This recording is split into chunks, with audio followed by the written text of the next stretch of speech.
Matt Haas here from Spaghetti. That's how you say it, right? It's not spaghetti Yeah, landscaping. not spaghetti, it's springhetti. We call Spaghetti ourselves lands. spaghetti. Awesome, awesome. So Matt, we met in Florida there, and just super quick. We bumped shoulders throughout the week, and we never really got to chat. And I'm super looking forward to hearing your guys' story, what you're about. Super, super high quality, custom outdoor living spaces, luxury living spaces, landscape design, install is really what these guys focus. And you guys are in the Midwest, right? Wisconsin, is it? Yeah, we're right in the middle of Wisconsin. Wisconsin, right on. Good, good. And you guys were just saying you got a few inches of snow yesterday. What's Yeah, we were working on some projects up on the other side of Lake Winnebago where we're from, and a week ago, Monday or Tuesday, we were building boulder walls and flagstone patio, and then all of a sudden today we were sitting on a blanket of snow. So we pivoted, got our equipment out, went plowed snow, and then wait for it to melt so we can go back and do our landscaping. awesome, awesome, good. So super quick, and so we can paint a picture before we dive into a few things here. I'd love to hear your story, not only personally, but also the company, like where things start, and it doesn't happen overnight. Something that you guys have built and getting to that high level of a landscape company. Yeah. So to start off from the very beginning, my father-in-law, this is one who founded the business. That's who's named after Dan Springhetti, and he was a teacher. He was just kind of just started mowing grass as a side hustle to make some extra cash. Kind of a classic story. And then he just decided, you know what, I can make some good money doing this, and he decided to go for it. So he started his business full time with a lawnmower in the back of his minivan, kind of thing. And here we are 30 years later, and we got a great big building and a bunch of equipment that we're using. So it's a really cool story because he built it from the ground up, one job at a time. Excuse me.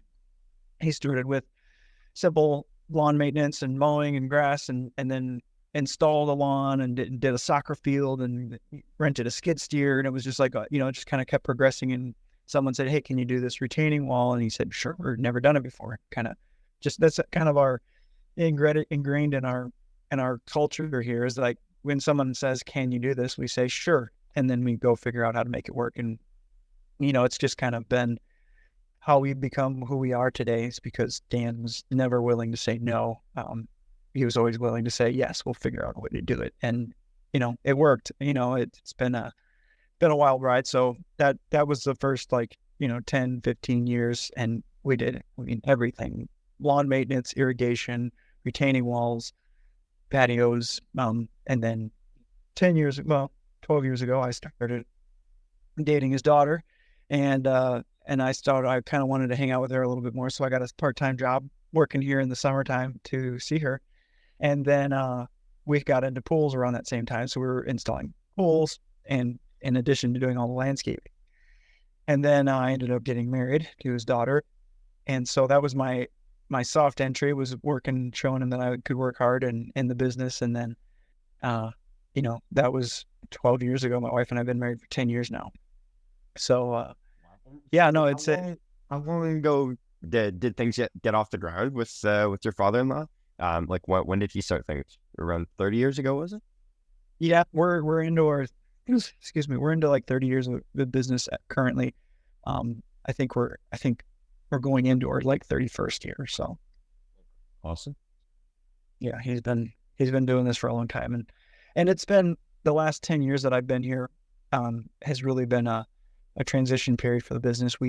Uh we used to work with a subcontractor, and we took it in house. So 2021 was my first pool build that I did solo.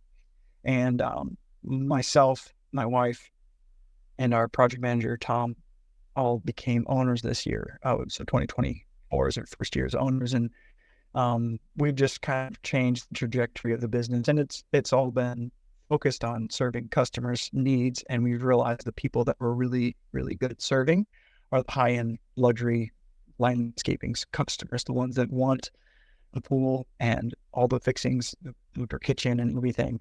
And that's kind of our niche. That's really what we are keyed in on focused in on serving. And we do smaller luxury spaces, but they're probably fewer than we used to do. We used to do, dozens of them a year, and now it's a few a year. But most of our time is spent on large luxury landscaping. Well, and that's why I'm so impressed to dive deeper a little bit here with how you guys started out. It sounds like you're doing everything, and now at the LMN conference there in Florida, you guys were awarded the highest revenue per hour company there, which is super impressive, and it doesn't happen overnight at all. So I'd be That was a high honor. What's that? That was a high honor. That was very, very cool. Yeah, that was awesome. And then your wife won something else as well, right? Which is what was? Yeah, she won the Woman of Influence in Landscaping Award, which I thought was phenomenal. That was really neat because she's been working with her dad from a child. She would help him clean out the lawnmower deck at night, and she's been doing that since she was a toddler. And she's worked as a rock picker, cleaning a lawn up, getting ready to plant seed. And she did plants and maintenance and mowing, and she did pesticide application. She's literally done everything. And now she's part owner, and she's the company controller. She's basically functioning as a CEO. And it's just neat to, I got the privilege of presenting that for her, or submitting her for that award. And it was really a great honor for her to win that, because she's been in the business almost her entire life. And she, used the summer work to pay her way through college and get a degree. And now she's using that business degree in the family business. So it's just a really neat success story that she really worked hard for. That's awesome, Matt. So let's talk when the switch flipped there, because it sounds like anything and everything, and I'm sure many guys just starting out can really relate to this, is they're just taking jobs to keep busy, keep their crews busy. Going from mowing lawns, Christmas lights, eavesdrop. So sure, I'll do a pool as well, right? And sometimes people don't have the choice or the luxury to really hone in and get really good at what they need to do to become efficient and profitable, and all going back full circle to the revenue per hour. You can't achieve that if you're doing so many different things, right? So if you don't mind speaking a little bit on that, and when did that change? Yeah, absolutely. So I'm not going to give myself the credit here, because it's a huge team effort. But when I came on, I was in the middle of us doing everything. Like, we had maintenance division and a snow removal division, and install, build, and all these things. We were doing irrigation, everything, low voltage lighting, and we still do a lot of those things. But there was just a lot of employees and a lot of moving parts. And I came in, and I came from a construction, framing, carpenter, farmer kind of background. So I was very much honed in on the installation process, and that there's always a fast way, there's always an efficient way to do things. And I didn't know a thing about landscaping when I came to work for Dan. I was very green, other than knowing how to use equipment. I was a great equipment operator from day one, because I was driving skid steers on the farm kind of thing. I just knew how to use equipment. But when I came in, there was all this, we didn't have LMN either, which is we'll get into that later, but that was a big piece too. We somehow heard about it and went to a couple training seminars, and we're like, let's dive in, let's do this. So we did, and we started to realize we're not making a lot of money on some of these auxiliary things that we're doing, such as maintenance was a big one for us. We had contracts that, I know there's a lot of people that make a lot of money doing maintenance, but what we realized was we had these contracts set up, and we would get revenue every month, but the revenue per hour wasn't very high. It was good revenue. It was revenue coming in, but we were doing business work with like the Parks and Rec department and stuff like that. We had good contracts. But what we realized is we had these limited amount of resources we could generate with those people doing that type. And so what we did is we realized we needed to reinvest. We had old equipment and things like that was 20 years old. It's like, okay, we need new trailers, we need new mowers and stuff like that. And we just made the decision, Dan really rather made the decision, we're gonna get out of maintenance. And there's plenty of people in our area, we call it the Fox Valley, and there's plenty of people in the valley that are doing maintenance, that are doing it much less expensive than we can, because we started to see our numbers after delving into LMN. We realized we need to charge more. and our competitors aren't. So either we charge less and get all the contracts and don't make any money, or we charge more, lose all of the contracts, and then pivot and do something else. And that's essentially what we did. We said, if we're going to do it, we need to make money. So we decided to cut out the maintenance, and it was a good choice. We took all the men and women that were in the maintenance department, trained them how to do the hardscaping, and we went full head speed on hardscape. And slowly we got into pools. Like I said, that started off kind of rocky.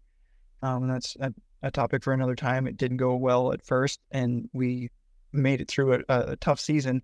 And then we started working with the right subcontractor, and he worked with us for 8 years. And that was really the catalyst, was pools. I would say it was a high dollar luxury item that we could sell and create a huge value for our customer, and not a lot of hours put into it. So I use this example a lot. If I'm going to install a pool myself, I can install a fiberglass pool in the ground and pour concrete around it, just the collar. We always do a coping, a brick deck. We never really pour concrete around our pools. We just use the concrete to stiffen the subgrade. And so I can install a pool in the ground, and it's functional, full of water, and operational in 5 days. So from Monday through Friday, I can have it in the ground, and that's, at least $100,000. So I can generate $100,000 in 5 days with 3 guys. And I asked the question to people doing maintenance: how many lawns do you have to mow to generate $500,000 or $100,000? And it's a lot of lawns. It's a lot of maintenance work. You have to generate high value to come up with that type of revenue. So we started hyper focusing on things that we knew we were good at, that we could be the best at, and that brought a lot of value to our customers. And so people that want pools, it's a huge, valuable asset for them because they want it in their backyard. They don't want to travel as much, or they just want to enjoy their summers while they're here. So that was really the catalyst, was learning how to cut ties with things that weren't profitable and focusing on things that are profitable and getting really good at those things. So I hope that answers your question. Oh, that's awesome. And so when you guys decided to make that decision and popped right into it, it sounds like, and from what I understand, you were bouncing back and forth a little bit between doing them in-house and subcontractors. What are some lessons that you were able to take away from that? Well, one of the biggest lessons was trust and verify. The contractor that we originally started with was just, it was the right thing, the wrong person. And so he ended up being a criminal. And I mean that in every sense of the word. He was wanted in the state of California for fraud, and we didn't know that. Should have done a better, more thorough background check, or some of the people he worked with were just as shady. And so what ended up happening is we were kind of left holding the bag after he did a lot of really shady things with some customers, and we ended up having to get lawyers to deal with some of those things that it was like he would do poor work and charge a customer cash and then take the cash and send us a bill for, the work that was done. And so we ended up having to pay a lot of money for things that we didn't even do. And so the learn who you're in business with, that's super important, being able to trust the right people. That was a huge, huge lesson learned. And also, then after that, we worked with another contractor who I am deeply indebted to. They're a pool distributor that we use, and their owner, CEO Mike Peterson, really mentored me and taught me how to build pools the right way. And it was just kind of like you ever read that book Rich Dad Poor Dad by Robert Kiyosaki? That was kind of like my smart pool builder and dumb pool builder. I had two pool mentors, and the first one was not the right guy, and the second one, Mike, really he really taught me right. He's got a lot of experience, and it wasn't just about installation; it was about quality and taking care of the customer, making sure that the product we installed was going to last for generations, and not just get in, get your money, and get out. So that was a huge lesson, just making, I guess, strategic partnerships. And making sure that they're the right people for what you accomplish. Awesome. So a few steps back here, Matt. You're mentioning 10 years ago, you really, your guys' eyes opened to the numbers, and it's so common. I'm sure you see it, whether it's landscaping or just contractors in general. they're so naive, I guess, to that side of things, and they're so good at what they're doing, but not so much the books or what they're charging or knowing what to charge. And was LMN, was that the biggest thing that opened your guys' eyes, or what? Or was there, you guys decided to sit down and do spreadsheets one day? Like what did that look like? Man, I'm trying to remember exactly what the catalyst was, but I do know that we were getting frustrated with constantly producing what we thought was the best product on the market. We worked with good vendors, we had good processes, and from day one, Dan always over-engineered things. So if the recommendation was 8 inches of base, he'd do 12 inches of base. And then, he give a longer warranty, and he would do all these things to make sure that we were creating a great a great value for the customer. But I think what we started to realize was we weren't making as much money as we thought we should be because we were creating a lot of value.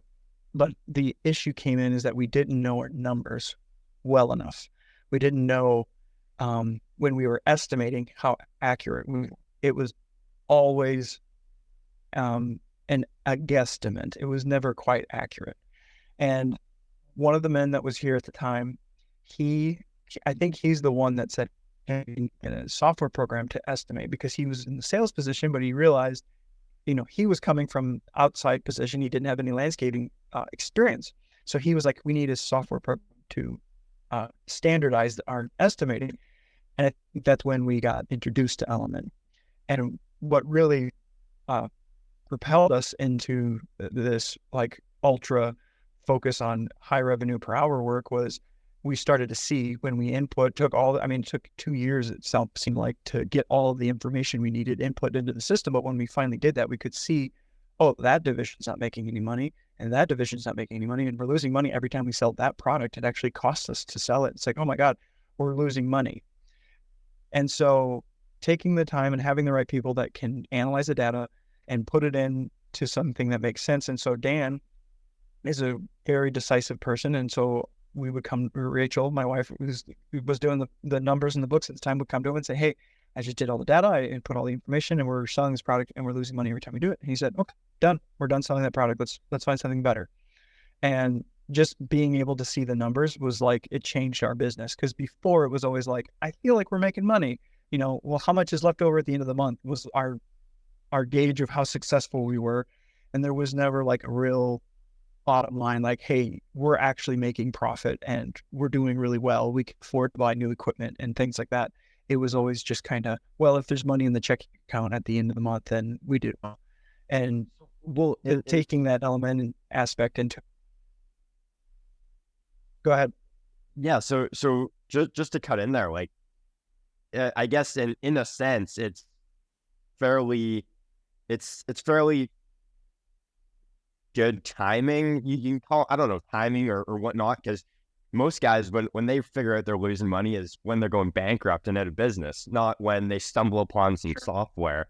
And that, like, I want to tap a little bit more into that for other guys who can relate to that, whether they're just starting out, to catch it earlier and to make things profitable earlier, not just, oh, I think we might maybe be making money. Like, I don't really know. So to sum that up, it sounds LMN, but also whether it's LMN or anything else, as long as you know your numbers and are studying them, whether it's an Excel spreadsheet or something, right? Now, where did you see like efficiencies? Like, sure, pools were making money, lawns weren't, no problem, whatever.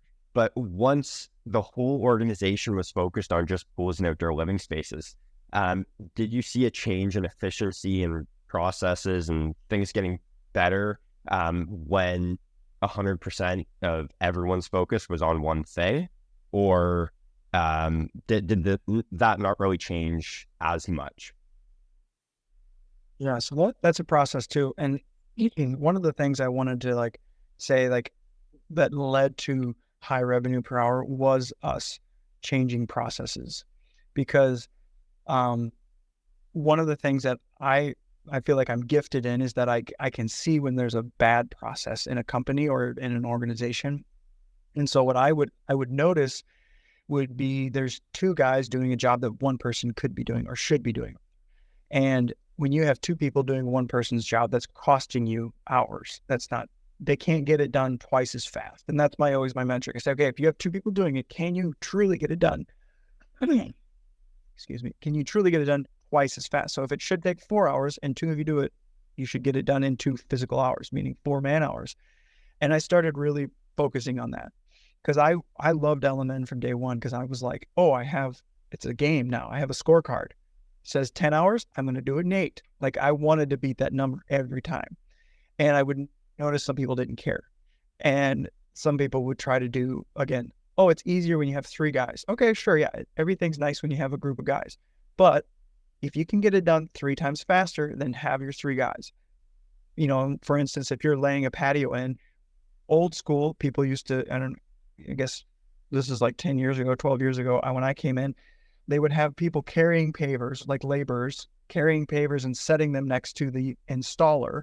And the laborers, all they did was carry pavers from the pallet to near where the installer was working, and then the installer would install the pavers. And it frustrated me to no end because I came in and I was like, wait a second, why can't I put in the pavers? Like I'm carrying them the whole way and it just takes 2 extra seconds to set it in place. So like I started to change the culture, and I started to kind of create this culture of everyone's an installer. There's no installer and laborer. Like I'm going to teach the new guy how to install a paver because it's really not that complicated. And if I teach him and empower him, then I don't have a bunch of gophers standing around waiting for me to tell them what to do. I empower them to do the work and they just go to work because I've taught them, I've trained them. And I think that was a big catalyst of changing people from waiting to be told what to do to getting them to the place where they are empowered and they know what to do. They have the confidence to do it. And that's been probably my biggest contribution to the company in the last 10 years, I think, is like changing the culture of how things get done internally. My biggest prideful moment of having one who's still a friend of mine. He doesn't work with us any longer, but we hired him. I didn't know him at the time. He was brand new to me as a friend, and he started with 0 experience. And within 3 years, I mentored him to become. He was a foreman. He was installing, $200,000 landscapes for us, using equipment, using building patios, building retaining walls, and building kitchens and all these things. And he was managing guys and running a job. And at the beginning of it, I told him, I said, I can see you have leadership potential and you can do what I'm doing in a couple of years. And he didn't see it at the time, but after a few years of me training him and mentoring him, he was able to do that. And 10 years ago, a 3-year person has been working here for 3 years, would still be hauling, not running a crew. And so I think that was like what really set it off for us, was that we started to say, okay, everybody has potential to learn. And if you are, like when we hire people, I say, if you want to work for us, you just have to show me that you have character, that you are a good team player. I don't care if you know how to do the work. I'll teach you how to do the work. It's not that complicated. What's complicated is when you have somebody who thinks they're better than everyone else, doesn't get along well with others, and can't be corrected. Then we just don't hire those type of people. We kind of set a standard and say, we hire good people that have good character, and we'll teach you how to do the work. And that, I believe, is like really what investing in people is what changed the way we did business and changed how we think.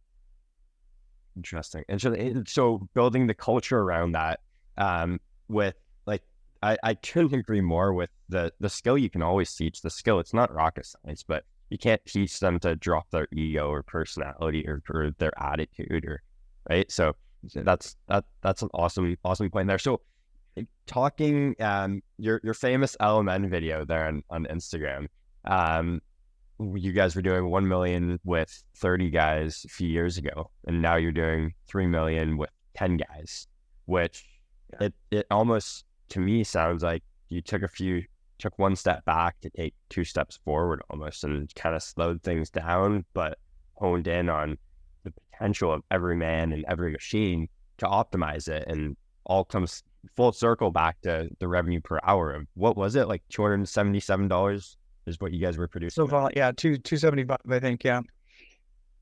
So pretty crazy. Like, what did that look like? Because saying no to many entrepreneurs, and whether it's in this field or not, saying no is tough, and there's always the next step, push for the top line. And especially at the conference, I saw that, where there's all these guys with the massive number or revenue number. But it sounds like you guys had a different set of goals or different agenda to set your success. What, if you don't mind talking a little bit on that? Yeah. I think, if Dan was sitting here, I think he maybe would have a little different of an answer, but he's always been one to be motivated to grow. And I think he got to this point, I think it was around 2016, 2018, somewhere in there, where he was kind of, for lack of a better word, he was bored. He's been in the business for 20 to 25 years. He'd been doing the same kind of work. We started to get into pools. It was just kind of like, I think he was like, he needed something challenging. And that year, I think it was 2018 is when we went and did the work. We went and took on a job in Colorado. So it was like a couple $1 million job, this massive pond and retaining walls and water features and a barn and just this crazy massive ranch project. And for Dan to take on that project, he was gone a lot. So he was traveling all the time. He wasn't here. And that was the year that we grew, really, really grew as a company, because myself, Tom, and Rachel were kind of the executive team here. We had to figure things out on our own. We were used to Dan being here to point us in the right direction. And what it did was it challenged all of us to grow. It challenged all of us to say, well, there's this phrase that my pastor always says, if it's going to be, it's up to me. And we started to realize, okay, if this is going to get done, if this business is going to grow, if it's going to be a success, I have to step up and do something about it, because Dan's not here right now. He can't answer my problems right now.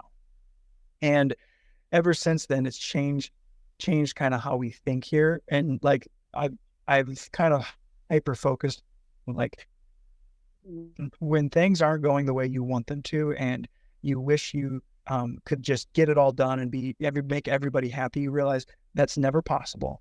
And one of the phrases I like to say is, a hard lesson I've learned is when you have to get good at shining when it's raining. And what I mean by that is when the crap is hitting the fan and you're in the middle of it and things aren't going the way you wanted them to do, you have to learn at pivoting in that crap storm and just getting things done. And I've got stories I could tell on that front, but to kind of more to your question, to your point, we had to get good at learning how to grow when things weren't right. And it's like, okay, this division isn't making money, and so we have to kind of regress some of these things and take off the company. I think Steve Wehoff talked about that blow things up period of his business. Blow shit up, man. It was like we went through that phase of, I had to blow some stuff up because we realized we weren't going to be growing with the weight, but essentially the things that weren't producing. And it was difficult because it was out of the ordinary. It was out of normal. We didn't know what it was going to be like to build pools. We didn't have all the answers, but we got into it and we grew. And my first ever pool, I wanted to show you this picture. Let's see if my first ever pool I built. I can't see that there, Matt. You're a bit fuzzy there. Oh, there we go. It's up. Well, it's a picture of a fiberglass pool in my customer's yard, and it's supposed to be in their backyard. But what happened was, my first day putting a pool in by myself, the crane got stuck in the front yard down to its axles, and he wanted to quit. So I helped him unbury his crane, get him out of there. He took the pool off the truck, set it on the front yard, and said, sayonara. And so that was the end of my first day of pool building. And in that moment, like it was stressful. It was starting to rain. It was muddy. The crane was everything that could have gone wrong went wrong. And I just pivoted in that moment. And one of my coworkers came to me later and said, "Thanks for handling that so well. Like, I don't know what I would have done. I would have just quit. I couldn't have done that. And I just realized, like, I've got this mantle of, like, I cannot quit in the storm. Like, I am going to get this done." And I called another crane service. They came out that day, looked at it, said, "Yep, we'll come on Monday. We'll set this pool for you." And they did. We got that pool in the ground, and I haven't looked back. Like, that was probably the most stressful day that I could have had building pools, but it ended up really well because it was happening. He made a joke. He's like, "Oh, let's just fill that up with water. We'll have a pool in the front yard." It was funny, but in the moment it wasn't funny. but you learn through those experiences that change is not easy. Change isn't always fun, but change is normal to life. You're going to have change. And if you want to grow, if you want to keep up with the market, if you want to keep up with your competitors or other people in the market, you have to grow, you have to change, and it's not going to be easy. And Dan has been a catalyst of learning to embrace change and saying, okay, guys, here's the direction we're going. We've been making $1 million a year. We need to do 2, and then it was long to get there. But when we did it, it was like, all of a sudden we're at 3 and we're like, whoa, we just did $3 million and we have less people than we've ever had. How did that happen? And it was like, it was like this weird, oh my goodness, we're doing it. We're succeeding, we're winning, and it was kind of, wasn't something that we were like, oh, all of a sudden it happened and everything clicked. It was like, no, like we were still grinding, but we realized it was working, that we were gaining traction and our customers were really happy. And the projects we were doing were awesome. And that it was just really fulfilling work. So I could, again, go on and on those topics, but that was, I think, just learning how to embrace this, I guess. Learning how to eat shit, love eating shit, right? Like, so it sounds a big part of like when your eyes open to the numbers and when you figured out what worked, you guys honed down and just kept doing what worked and said no to everything else. But at the same time, we're growing those divisions, the divisions that we're working, which is, it's super impressive. And you can't, if you don't analyze data or don't have data, then you can't measure anything, right? Exactly. So if there's nothing there, there's, there's, you don't know whether you're winning or you're losing, right? And I think the one thing worse than losing is not knowing where you are. Yeah. So, and Mark Bradley talks a lot about that. He says, if you're not measuring, you can't tell if you're winning or not. And it's like, measuring is a huge deal. So I'm curious what's next for you guys, and what stood out when chatting with you, Matt, was with many people in Florida, is the big number, the big shiny number, right? The top line revenue. And for you guys, what I got out of our few chats was the quality and really dialing in on not being this $50 million organization, but being super profitable and quality centered. And I'd like you to tap in on, like, what do goals look like for an organization like your guys? It's not the big number. What are next steps and where are the improvements being made? Yeah, I think one thing that we just had a team meeting today, actually, and the thing that we are like focused on right now is developing our next generation, if you will, of team members, because most of our employees or coworkers are 10 to 20 year veterans. So we've got people that have a lot of experience. We have a few new guys, but I'm really focusing in on, we do want to grow. We do want to continue to grow, be relevant in our area. And we've noticed there's more and more big jobs coming our way. We keep getting phone calls of, these big $500,000 jobs, 100,000, 200,000, 300,000. It's like, okay, these are big jobs and we need more skilled people to do those types of work.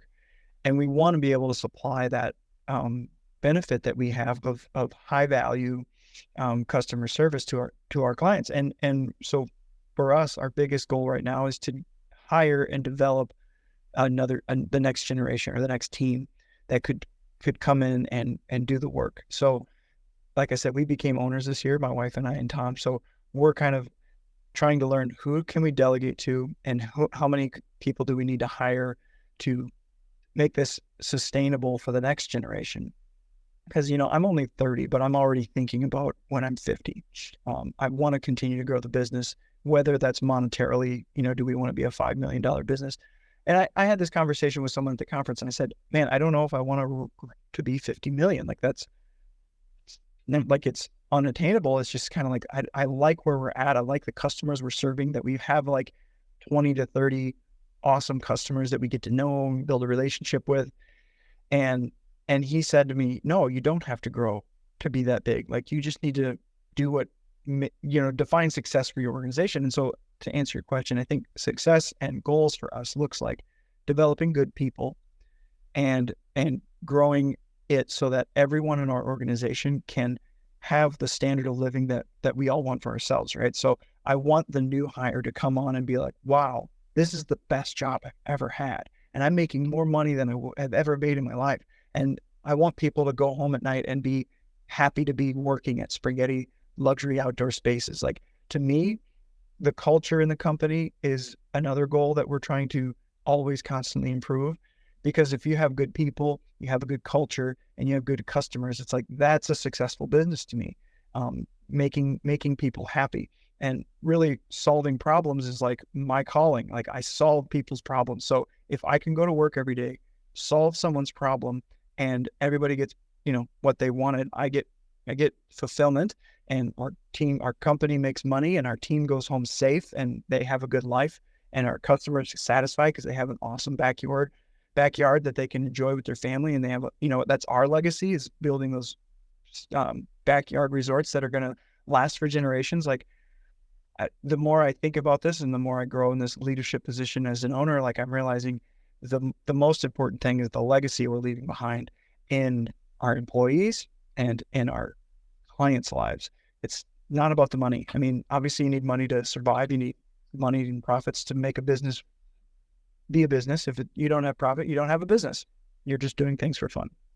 So Something there's a bigger meaning behind it than just a nice paycheck. Yeah, That's awesome. absolutely. And it really boils down for me, as I'm also a believer in God, and I believe in His Son Jesus. That we just had Easter Sunday last week, and for me, like, being able to go on missions trips and do humanitarian work, I've done quite a bit of that over the last 10, 15 years of my life, and I love that.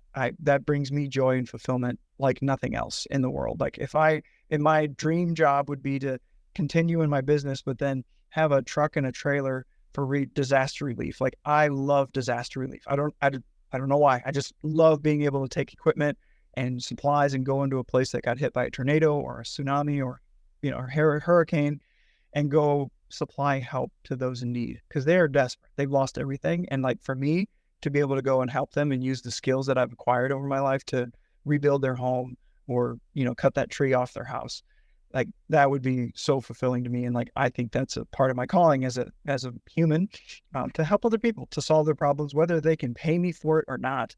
I want to solve other people's problems. So there's a lot more going, just making money. So the employee onboarding and like, let's talk about culture and building the culture around. Sure, you can have an amazing culture, great place to work. If you have team events every day until noon and you don't start working till 1 p.m., sure, that's great. Where do you guys draw the line? And it's a fine line, I feel, between like the company events, the rah, but also getting shit done. And like, listen, these are budgeted hours. This is what's estimated for this job. This is how we can be most efficient. Sure, it'll be more fun if you have a crew of 3 guys, but this is only a 1-man job. Like, where is that for you guys, and making that known for the new hires? Yeah. So a lot of it comes down to the culture, because the word culture, it's kind of the buzzword. People use it a lot, but I follow John Maxwell, and he, in one of his books, he talks about culture being what we say, how we act, and how we interact. And so from my standpoint, when I hire someone new, I kind of lay out the lay of the land. This is who we are. This is how we interact. And so from day one, I'm saying I'm very, very blunt and very frank with people. I don't try to sugarcoat it. I say, this is a company that we are trying to generate an income. We're in the business of making money, but we're also in the business of developing people. So we actually we use this program called The Working Genius by the Table Group. The writer's name is Patrick Lencioni, and he developed this program, I guess you will. And he asks these 3 questions, or he basically pinpoints these three key aspects of a team player. And he says, the ideal team player is humble. The ideal team player is smart, meaning emotional intelligence. And the ideal team player is hungry, meaning motivated. And so I talk about those 3 things. I say, we hire people, and our team is motivated by people that are hungry, they're ready to get work done, they're smart, they get along with other people, and they're not prideful. They're humble. They're able to take correction and do the lowest job. They're willing to come in on Friday morning and clean the toilet because we all help out. And then we talk about the working genius. And the working genius, I don't want to get into that. We could talk about it again. But basically, we have this thing where I have them take the survey and we talk about where they fit into the organization. And then, we do have team meetings where we celebrate. We have, and actually next Friday, we're going to do our safety meeting, and we're going to go to the Red Wing store, and everybody's going to get new boots. And then we're going to go to the Morton Safety and get, everybody gets a pair of gloves, safety glasses, sunglasses, hearing protection, anything they need for safety for the year. We're going to stock them up and get lunch, get tacos or whatever. And those days are fun. It's a part of our company. It's what we do. But the thing is, we are emphasis also on hard work. It's a part of our culture. We are a hardworking group of people. And it's just I guess it's just the expectations are laid out very clearly in the beginning. And I tell people we're not an easy job. It is a very physical job. It's very difficult. It's very interactive. You have to be able to work with a team. You're not a solo dude here. You're on a team. And I think people that like that and are interested in that, they're like, okay, I can handle that. And that's why I'm so honest. I just realize you should tell people the truth, and they're either going to stick around or they're not. So I just lay it out, and I've had very few since I've started hiring. I've been the hiring person for 5 years now. Very few people that have either not showed up or only worked a few days. Whereas we had a pretty high turnover before that, where people would show up and then they disappear, or they'd work for a day and I didn't know how hard it was going to be or whatever. So I think just being really upfront, honest, and labeling the situation, saying this is going to suck. There's going to be days that hurt. There's going to be days that's hard. You're going to have to work in the rain a little bit. It's going to get cold, and just kind of laying it all out there, and then saying, but on the opposite side of all that suck is that we're a team. We're going to work together. We got each other's backs, and we're going to do this together. We're not going to leave you out to hang out to dry, kind of thing. So I don't know if that answers your question thoroughly, but we're just very much an open concept of we tell everybody how it is, and we have good team culture, good team meetings, and it's not perfect by any means. I don't want to paint this picture we're this shining city on a hill. We have issues, we have personnel issues, we get in spats, we argue with each other, and whatever. We have our stuff too, right? We're a family, just like any other organization.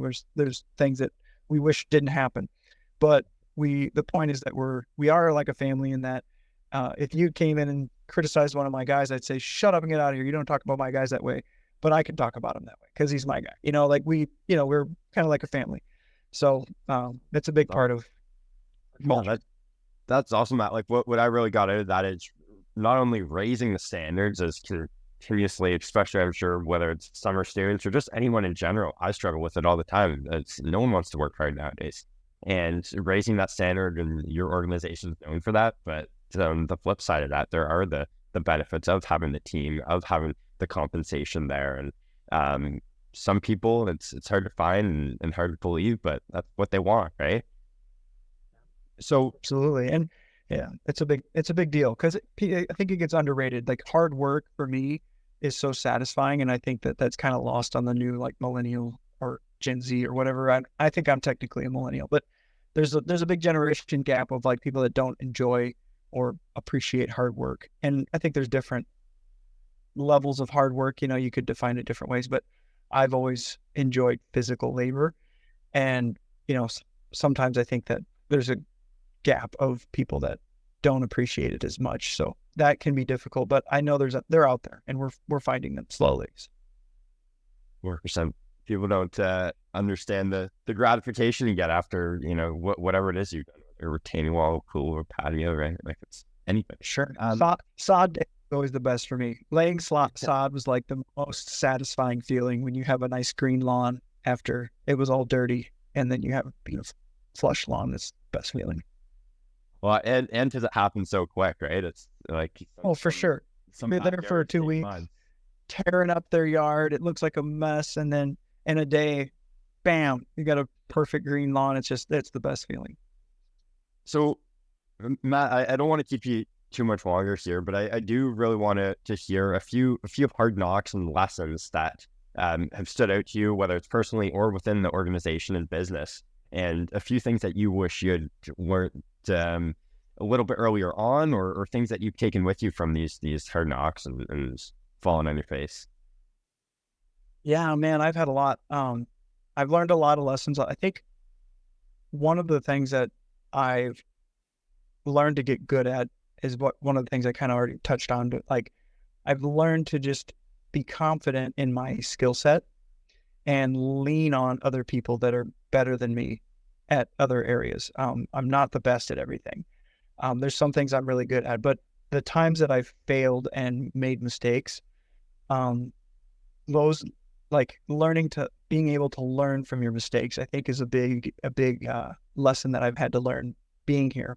I remember when I first started working here at the company, did not like softscaping. I didn't enjoy it. I wanted to learn how to do the fun stuff, right? I wanted to learn how to build retaining walls and patios stuff. But I came in at a season when they didn't really have a crew leader for softscaping. So I told Dan, I said, hey, I'll come take over softscaping. I didn't know anything about it. I could lead people. So I did. And there was a constant call on my work because I wasn't very detail oriented. And I had a tendency to rush because I was just focused on getting things done fast. And so I had to get called in the office more than once and talk to you about, okay, you have to slow down. You're burying things. Like I would put mulch down way too thick and bury plants and not uncover them, and just stupid little errors. So those were some of the little mistakes I made, but I didn't get offended when I was corrected. I made a mistake. I was moving too fast. I learned how to slow down, pay attention to the details, and I grew from that. Now progress a little bit. Another lesson I learned was to, again, back to like the owning your mistakes. I had the privilege of tipping over in a skid steer once. This was not a fun experience. I was working on a very, very steep incline, and I frozen ground, going down the hill with a 2-ton boulder in the bucket, and just unstable ground in any way. So it ended up the skid steer tipped over. But the first call I had made after I got out was fine. I called Dan and told him, hey, I just tipped over one of your skid steers. Just so you know, I'm fine, but the skid steer's, going to need some work. And so we had to get a wrecker. We hauled it out of there, whatever, got it fixed. It was fine. It really didn't have any damage. But learning to be able to just, own your own stuff and not try to make any excuses. Oh, this happened, that happened to me. I have a hard time answering these questions when people say, well, what's the hardest thing you've ever had to do? Or what's the hardest lesson you've ever learned? And the reason I have a hard time answering the question is because I really do enjoy solving problems. I really do enjoy going through difficult situations just so that I can come out the other side a better person. And I'm just wired that way. I think that's just how God made me. Whenever I have something break down, like literally on Monday, the skid steer track came off on one side. We fixed it. 2 hours later, the other track came off, and I was like, okay, let's fix it. And like my perspective is, well, I'm better at putting skid steer tracks on now than I was before. Like just little things like that. Like there's always, we read this book by Jocko Willink, The Extreme Ownership. And then he talks about this scene where they're about to go out on a mission that they had already planned, and they were prepped and ready to go. They're getting ready to leave, and Intel comes in and says, hey, just so you know, we got intel that there's probably buried IEDs and there's a machine gun nest inside the house. And he looks at his partner and says, good, looks like we're about to get some. And they just go on the mission. Like they were like, no matter what happens, the answer is good. We're gonna pivot, and like I took that and I held on to that, and I just thought, you know what, no matter what happens to me, the answer is always going to be good. So what I would say to someone that's learning or coming up in the business, and maybe you're an entrepreneur, this is your first, business that you've ever started or been a part of, is that every adversity that you encounter, say to that adversity, good, now I have an opportunity to learn. Now I have an opportunity to grow. Because that's the only way you're going to become better from it, is to look at it head on, own the situation. You're the reason that you're in the position you're in. No one else's fault. It's your fault, your responsibility. So own it and just find a solution. And if you don't know the solution, call somebody that does, because there's probably not a brand new problem that you're facing. Everybody has dealt with it at some point in their career. So that's, I guess, my biggest piece of advice is just own it and move on and learn from it. And you can look at them two different ways, right? Like you learn from it, great, and next time you know not to do it. Or why is all this happening to me, and becoming the victim, right? And whether it's yourself, but the position you're in, and the both of us are in, is that stuff is it's contagious, right? Like your guys look up to you, and how you handle things. Absolutely. I'm sure your crew leads and foremen, but also crew members can look up to that and be like they'll start saying good now when they're tipping skid steers, right? So that's awesome. And the other thing I got from that, to recap there, is knowing what you're good at, of not being sure I'm good at this. There's a few things that I'm not good at, and whether it's getting the right people to do those tasks, or just being straight up and saying like, hey, I'm not the best at this. Let's find the best resource to get this job done or this problem solved, etc. Right? So that's awesome. It's awesome. In terms of the business, listen, I'll let you go last one here, but I'm curious with like how when things were tougher with the business, like it sounds like I'm just trying to go back here with doing maintenance, construction, pools, that sort of thing. You found out your numbers, but it wasn't immediate that it started to slowly be successful, I guess. Is that the right word? Like what was that middle ground like, of like, hey, we know our numbers are bad, but we're not there yet where we're, I guess, successful. It's still the eating shit phase. Like how was that team culture, and what did your steps look like throughout that process? Because there's two ways: you either keep eating shit or you're full and you quit, right? Like Right. And clearly you guys, I'm sure it wasn't always easy, but figured it out and got it done. Like if we can tap into that a little bit.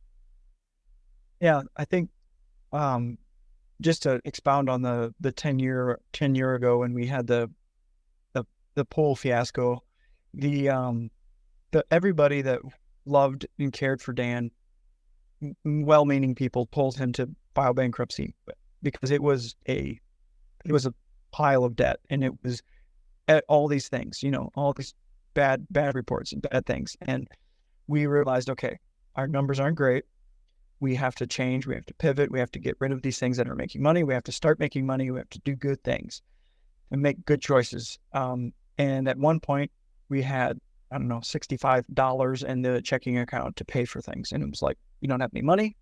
We could file bankruptcy, but Dan had, I'm going to just call it grit. He had enough grit to say, I am not quitting. I'm not going to stop just because things are difficult. And he pressed through. And, we had to do work at our attorney's house to pay for the retainage kind of stuff. Like, okay, well, we're going to go do a 3-week job at our lawyer's house, and that's going to pay for all the fees that we have to pay. So, because we're trying to fight through this legal battle that we were left with.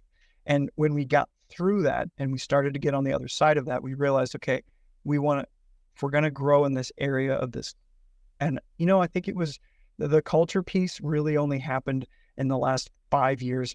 I remember sitting down at breakfast with Dan after listening to a John Maxwell podcast. He was talking about culture. And I just said to Dan, I remember saying, Dan, we have to do something about our culture. Like everybody gets along for the most part, but there's this missing element of team spirit that like is just, we do really good work. We're the best in the valley. That's what we tell ourselves, at least. And we have to prove it. We have to show that we really are the best. When someone hires us, they're hiring a team of dedicated individuals that are willing to do anything to make their project come to completion.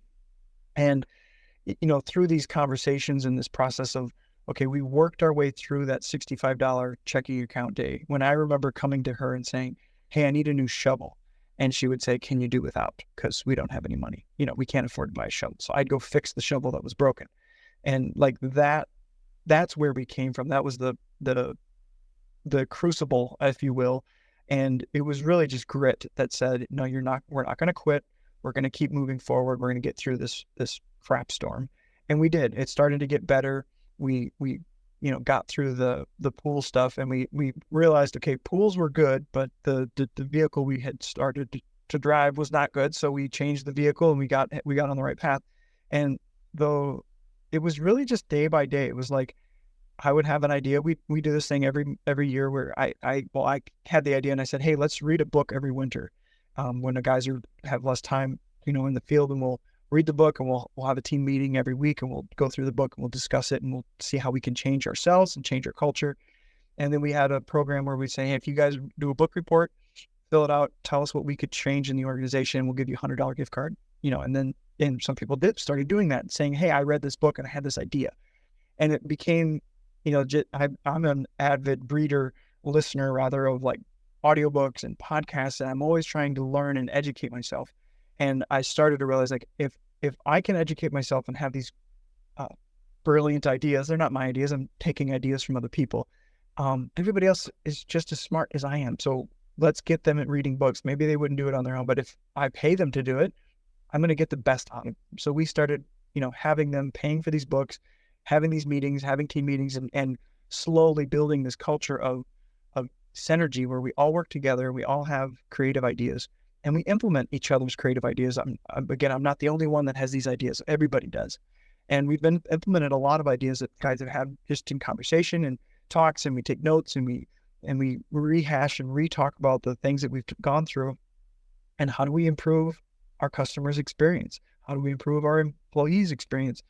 And those things, it was a crucible. It was burning things off and learning who we are and how we're going to function as a team. And now I feel like in this current season in 2024, looking forward, we're at that point again where we have to go through another crucible and we're going to grow again. I feel that, that we're ready to, we're prone and ready to go to the next level, whether that's a $5 million revenue or whatever. I don't know if that monetary number matters as much as our team is going to grow. We're going to increase our people and increase our profit, and all those things are going to kind of fall into place. But right now, I feel like we're at this season of putting all the pieces together.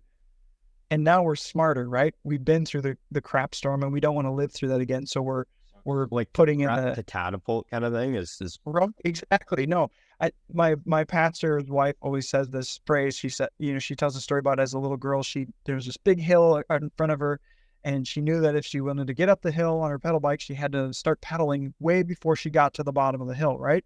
And so, we always throw this phrase around. We guys say, pedal before the hill, and it's like, you don't start pedaling when you get to the base of the hill. In our case, 10 years ago, we were stopped at the base of the hill and realized we had to climb it. And it was like, oh crap, this sucks. And now here we are, we've gotten to the top of one hill. We're flying down the downside of it. Everything's going well. We're cruising, the team's flying, jiving. We're all working together as a team.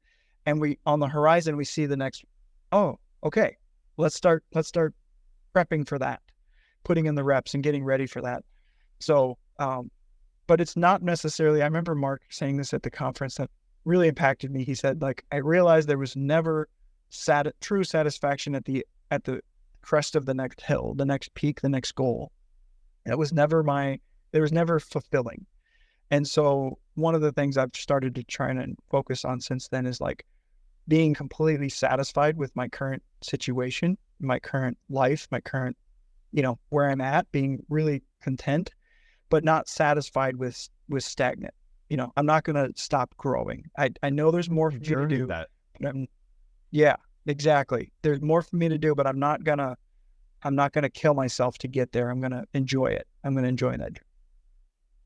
Awesome. That's awesome. So really, people and cultures, it sounds like it all comes back to, right? Like now we're pedaling for the hill, talking about people and culture and going back to that, building that team. But that's also 10 years ago of you guys really sat down like, shit, we have to figure this out. And everyone kept pushing forward. And that's really impressive. Most guys would have just folded, right? Absolutely. And that's what everyone said to do. So what did that look like among the team of like everyone's against you guys? Why would anyone want to work there? This and that and the other. Was the team like all in and for it as well? Or what, like, how did that go about? I'm curious. Yeah, that was a hard season. So one of the really crappy things, and I didn't personally experience this, but one of the worst thing I think that happened to the guys that are still here today, three of them are still here, is one of the disgruntled employees that left the organization back then called and reported us as doing illegal activities with the workforce development, so the unemployment office basically. And so they all got put on this watch list, and it was extremely stressful for them because, like, technically as an employer, Dan and the organization could not help them because it was between them and the government. It was all this stuff. Long story short, a couple years worth of like lawyers and court appearances and all this stuff. Everybody got absolved. There was no wrongdoing found, but it was extremely stressful because they were all being treated like criminals basically by the state. And that was really stressful and very, very difficult for those people that were involved in that. I had just started, so I didn't have any prior. I had never collected unemployment, still really haven't to this day. So the only people that were affected by it were ones that had collected unemployment in the winter season. And it was hard. It was very hard. And those people that stuck through it and are still here today are there. I mean, I feel like they're, if you use the term lifers, they're committed. They're like, you know what? I know that we didn't do anything wrong. I know that the organization is honest. We're not going to quit or leave just because all this crap is hitting the fan. And, sometimes the new guys come in and I tell them about a little bit of the history and explain, like, this is where we came from. This is the stuff that we had to dredge through, just to give them a little appreciation for the luxury we have today. Like I was admiring the other day, we were working and I was like, man, we have like $400,000 worth of equipment on this job site right now. I'm like, that's awesome. Like that 10 years ago, it was like we had maybe one skid steer. And if you wanted the mini excavator, you had to wait your turn because there was 3 other job sites that needed it. And it was like, now it's like we have all this equipment, and I'm just trying to get the guys to kind of paint this picture like, okay, 10 years ago, this wasn't the case. And just learn to appreciate the luxury that we have, nice equipment and multiple pieces of nice equipment. And so, yeah, I mean, it was a lot of hard knocks, but the guys that stuck with us knew that they hadn't done anything wrong and knew that the organization wasn't trying to throw them under the bus. So it was just, a mutual trust. And, we grew from that and became stronger and better because of it. That's awesome. The gratitude is super cool to see, right? Like, guys can get ahead of themselves, whether it's growth or take things for granted. And that's so cool being able to share that amongst the team, the gratitude. And another thing you mentioned that I got from Mark as well, the unused knowledge, right? We talk about waste. Yeah. And that's one of the biggest forms of waste is you have 15, 20, 30 heads in an organization, and, sharing from all of them all the time is super important. So anyways, Matt, listen, I don't want to keep you. I'm sure you've got a handful of stuff to get back to, but I really, really appreciate your time hopping on here, not only for me learning from you and your story, but I'm sure there's so many others you can take a few pointers from this. So this is awesome. Thanks again. Yeah. Thanks for having me. Awesome. I'm sure we'll chat soon, Matt.